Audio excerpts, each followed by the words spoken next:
Viewers আসসালামু আলাইকুম, সবাইকে আমার চ্যানেলের পক্ষ থেকে স্বাগত জানাচ্ছি। শিরোনাম দেখেই বুঝতে পারছেন আজকে কি বিষয় নিয়ে আপনাদের সাথে আলোচনা করছি।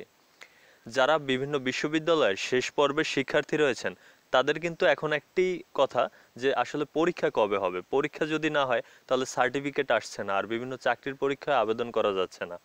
তো এমন পরিস্থিতিতে আসলে বিশ্ববিদ্যালয় শিক্ষার্থীদের জন্য একটি সুখবর রয়েছে এবং এই বিষয়টি নিয়ে একটি খবর প্রকাশ করেছে বাংলাদেশ জার্নাল। আমি সেই খবরটি আপনাদেরকে বুঝিয়ে বলছি। তার আগে একটি অনুরোধ, আপনি যদি আমার চ্যানেলের নতুন দর্শক হয়ে থাকেন তাহলে চ্যানেলটি সাবস্ক্রাইব করুন, আর ইতিমধ্যে চ্যানেলটি সাবস্ক্রাইব করে থাকলে অসংখ্য ধন্যবাদ।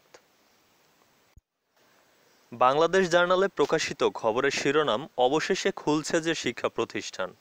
বিস্তারিত। মহামারী করোনার কারণে দীর্ঘদিন বন্ধ থাকার পর অবশেষে শর্ত সাপেক্ষে বিশেষ বিবেচনায় বেসরকারি বিশ্ববিদ্যালয় শিক্ষার্থীদের জন্য প্র্যাকটিক্যাল ক্লাস ও পরীক্ষার সুযোগ দিতে যাচ্ছে বাংলাদেশ বিশ্ববিদ্যালয় মঞ্জুরি কমিশন ইউজিসি।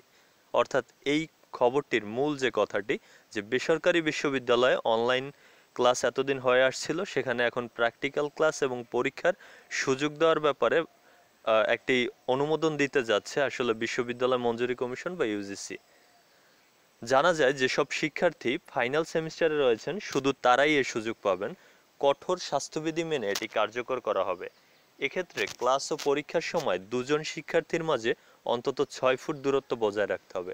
এই যে আরেকটি কথা, অর্থাৎ দুইজন শিক্ষার্থীর মধ্যে মিনিমাম 6 ফুট দূরত্ব বজায় রেখে এই প্র্যাকটিক্যাল ক্লাস কিংবা পরীক্ষা নেওয়া হবে, এরকম একটি বিষয় এখানে আলোচনা করা হয়েছে। মঙ্গলবার ইউজিসির ভার্চুয়াল সভায় এ বিষয়ে সিদ্ধান্ত হয়। সিদ্ধান্ত অনুযায়ী সর্বোচ্চ 10 জন শিক্ষার্থী ল্যাব ক্লাস ও পরীক্ষায় অংশ নিতে পারবেন। একদিনে শুধু একটি ক্লাস নেওয়া যাবে। বৈঠকে অংশগ্রহণকারী এক সদস্য জানান, বিশ্ববিদ্যালয় খোলা হচ্ছে না, শুধু এসব শিক্ষার্থীর কথা বিবেচনা রেখে আমাদের এমন সিদ্ধান্ত নিতে হয়েছে।